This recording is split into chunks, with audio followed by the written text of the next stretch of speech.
Hoogganaa waraanaa olaanaa Iraan kan ta'e Ismaa'il Qaanii miseensa Mosaad akka ta'e erga irratti baramee booda murtee du'aan adabame. Jeneraal Hezbollah Faawud Shukur kan ajjeefame erga isaa wal arganii gargar ba'anii booda daqiiqaa muraasa keessatti ture. Hasan Nasrallah waliin wal arguuf beellama qabatee garaan na dhukkuba jechuun bakka walga'ichaa daqiiqaa 15 dhumarratti waan tureef yeroo sanatti Nasrallaan ajjeefame. Waraana Israa'el kanaan dura bante keessatti jeneraala olaanoo Iraan kaasee hanga ajajoota waraanaa 38 ta'an yeroo dhabamsiifaman Ismaa'il Qaanii qeensi isaa hin buqqaane.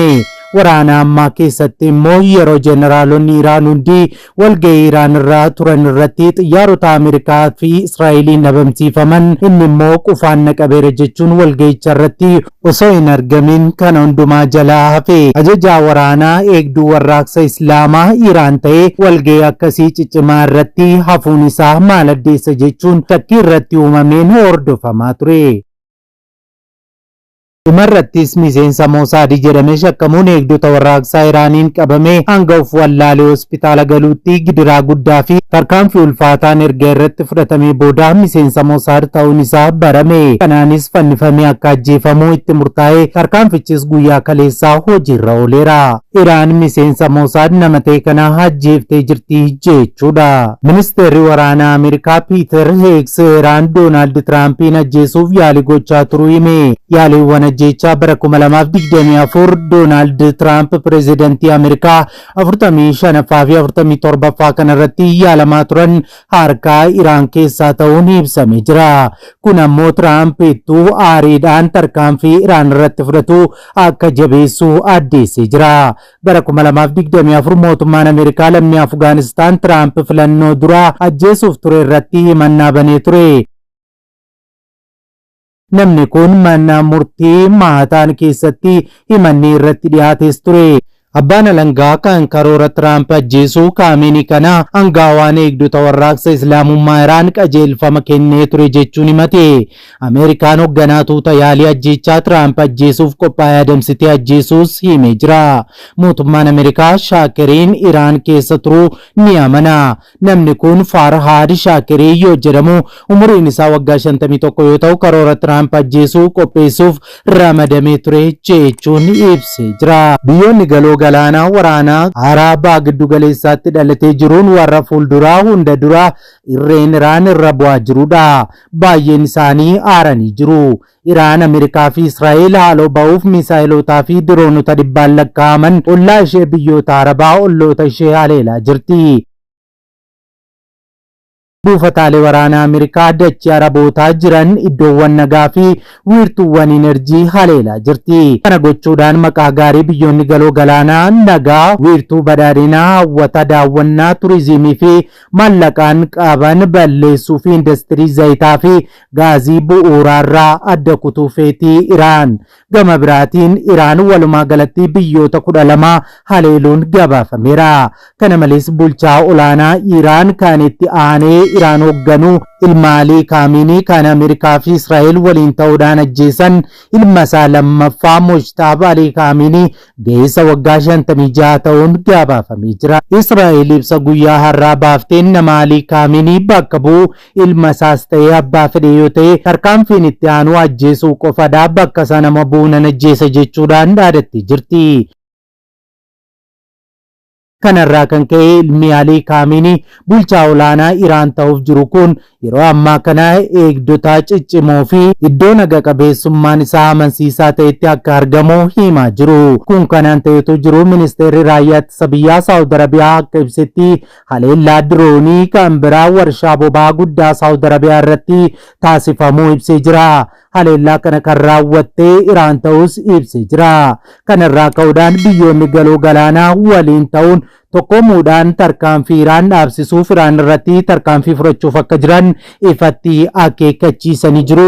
Baha giddu galeessaa keessatti wanti ta'aa jiru daran baay'ee yaaddessaa ta'eera. Oduuwwan kanaa fi nama bakka Ali Khamenei bu'u ilma Ali Khamenei lammaffaa ga'eessa waggaa 56 ilaalchisee odeeffannoo waa'ee isaa waan qindeeffannee ni qabna, nu waliin tura.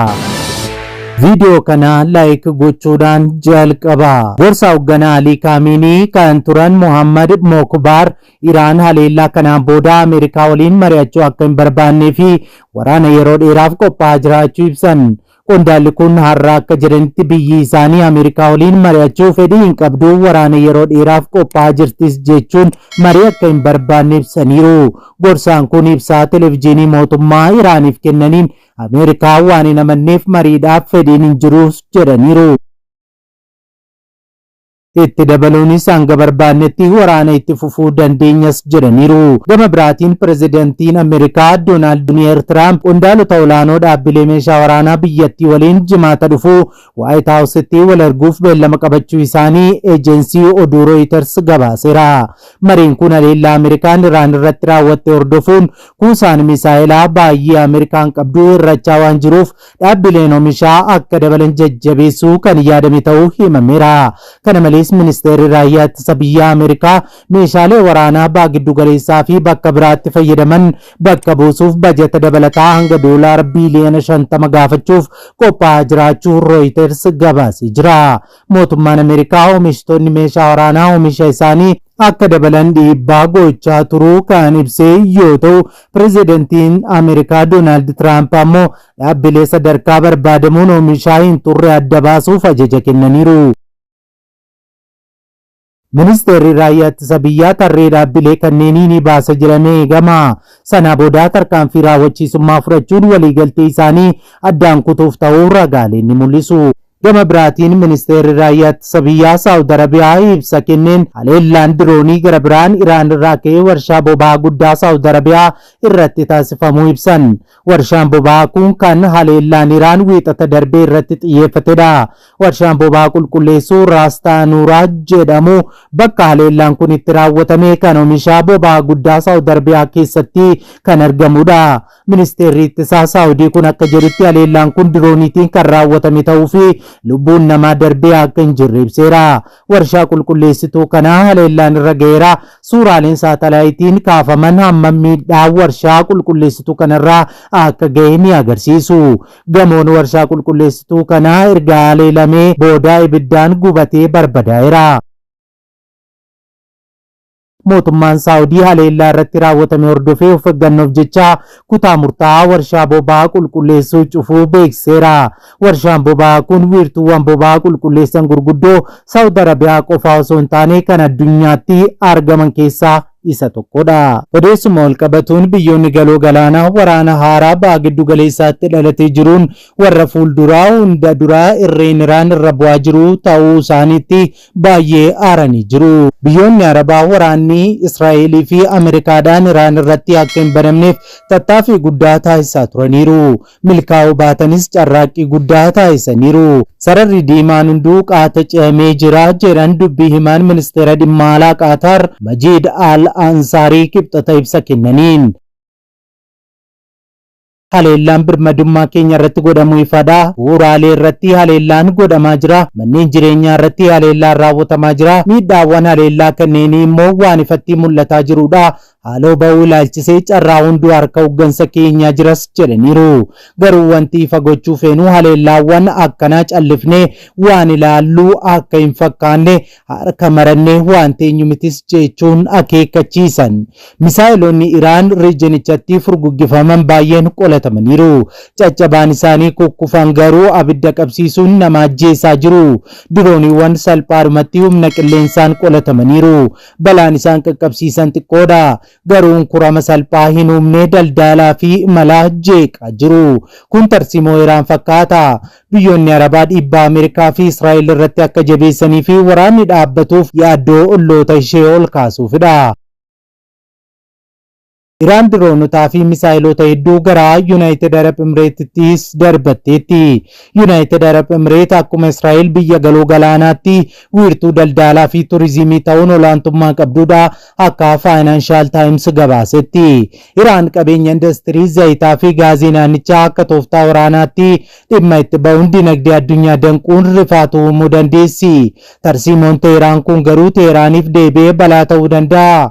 Iraan biyyoonni galoo galaanaa Washington waliin akka hiriiraan jabeessaa jirti. Karaa ta'een waraanatti akka makaman jechuudha. Hanga yoona Ameerikaan daangaa qilleensaa isaanii fayyadamtee akka haleellaa qilleensaa hin raawwanne didaa turaniiru. Kun amma jijjiiramuu danda'a.